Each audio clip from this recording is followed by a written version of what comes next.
Who is fighter of the year? Alex Pereira or Ilia Topuria? It's time to settle the debate. I don't think it's much of a debate, but people are talking about it. They're going around running their mouths about who is. So let's have a chat about who is. Let's look at Ilia Topuria and his accomplishments this year. Then we'll look at Alex Pereira and what he's done this year. And then we'll make a decision by the end of the video. We'll also talk about what's next for each fighter. So let's get right into it, starting off with Ilia El Matador Topuria. So in 2024, he has KO'd Max and Volkanovski back-to-back, which is insane. Might be the best two back-to-back wins in UFC history. I mean, I can't even look back and think of two more impressive back-to-back wins. To KO Max Holloway when he's never been KO'd. Max Holloway has 30 fights in the UFC. So in his previous 29 fights in the UFC, no one's been able to chin him or even knock him down. And Ilia Topuria shut his lights out at UFC 308 this past weekend. He's also was the first to defeat Volkanovski at featherweight. Volkanovski was 13-0 at featherweight with 3 wins over Max Holloway. 3 wins. That's insane in itself. Ilia Topuria KO'd him in the second round. Fair enough, he was compromised, but a KO over Volk is a KO over Volk.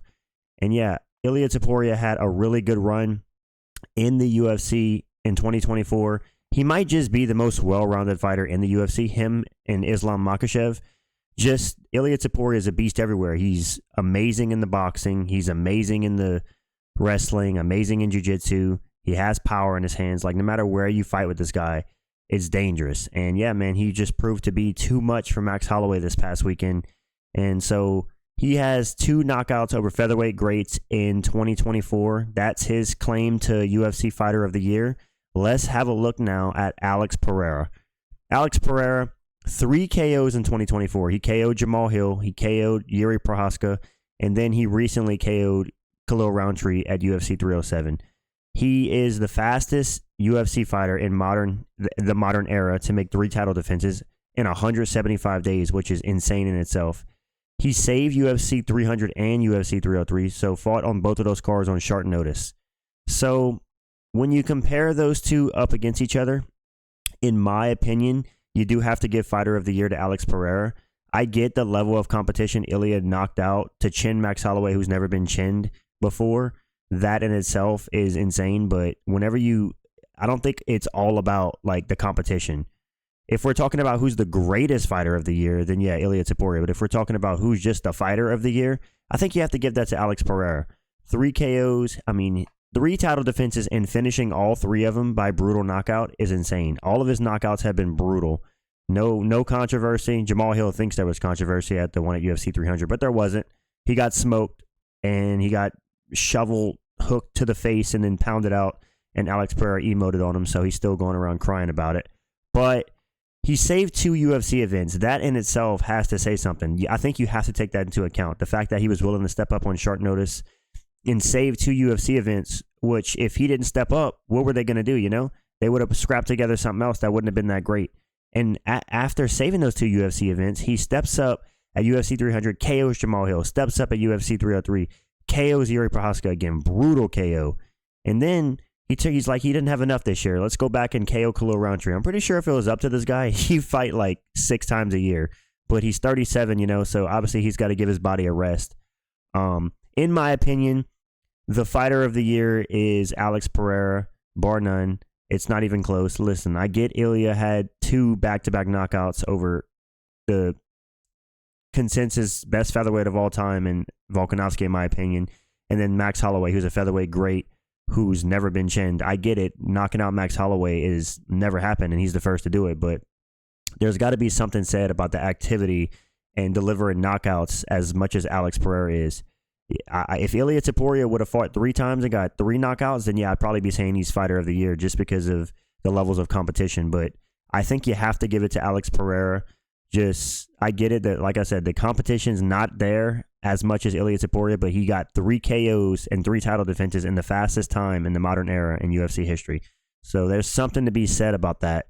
So yeah, my fighter of the year is Alex Pereira. If you think the fighter of the year is Ilia Topuria, I guess I could kind of see it, but also leave in the comments why you think so. Why would he be the fighter of the year over Alex Pereira? Because I'd like to know why you would think that. Now, as far as what's next for each fighter, let's talk about that. So Obviously, Ilia Topuria, he wants to fight in Spain next. With that being said, I think if he's going to fight in Spain, he should fight Diego Lopez. I think that would be a good fight because they both speak Spanish. That would be a great fight for the Spanish market. Go to Spain. I do think Topuria would whoop up Diego Lopez and probably finish him. But hey, man, Diego Lopez has aura in his own right. I don't want to see the Volkanovski rematch. Like everybody's been saying, him getting in the cage after the knockout this weekend was quite cringe. It's just weird, you just got slept by Topuria, and for you to get into the cage and be like, yeah, I'm the next tough guy up. Like, bro, you got KO'd earlier this year. I like Volk, but it's a bit cringe. I think Volk needs a win or two just to build some of that steam for the rematch so it doesn't just seem like everybody's going to say, man, he's just going to KO Volk again. He KO'd him the first time. Volk needs to prove he's still that guy at featherweight. He's 36 years old. I don't think he's in his prime anymore. I don't think any version of Volk beats Topuria, to be honest, just because of the power difference. But I think if you're going to have Volkanovski rematch Topuria, it can't be right away because there's not going to be a lot of hype for it. People are just going to assume that Ilia is going to KO him again, which is probably going to happen. So I think the Volk rematch should not be first. I think Diego Lopez should go ahead just because of his activity and his finishes and his impressive performances over Ortega and Sadiq Youssef and just all the fights he's taken on Dan Ige on short notice. The third option outside of Volk and Diego Lopez is Topuria goes up and fights Makhachev for double champ status. Now, I don't think this is going to happen quite yet. I think Makhachev is going to beat Arman Sarukian in January and then probably look to go up to welterweight to get a second title. That I could see. So I think the Makhachev fight is highly unlikely, even though it would probably be one of the highest skilled fights ever put together in the UFC. That fight in itself would be insane just because of the skill level. Like, I think Makhachev and Topuria might be the two most well-rounded fighters in UFC history. I know that sounds crazy, but we're in the modern era of UFC. The fighters have never been better. They're training all facets of martial arts and not just one facet like they used to. Not as many specialists these days, so I don't think it's crazy to say that Topuria and Makhachev are the two most well-rounded fighters. So to see them two go up against each other would be insanely exciting. I think it would be for the pound-for-pound number one. I think right now you have Topuria at number 2 pound for pound, and you have Makhachev at number 1. So that would be an insane fight. The build-up would be great. But yeah, that's what I think could be next for Ilia Topuria. But they're probably going to do the Volk rematch, knowing the UFC. They're going to show some respect to Volk and say, look, man, here's your rematch.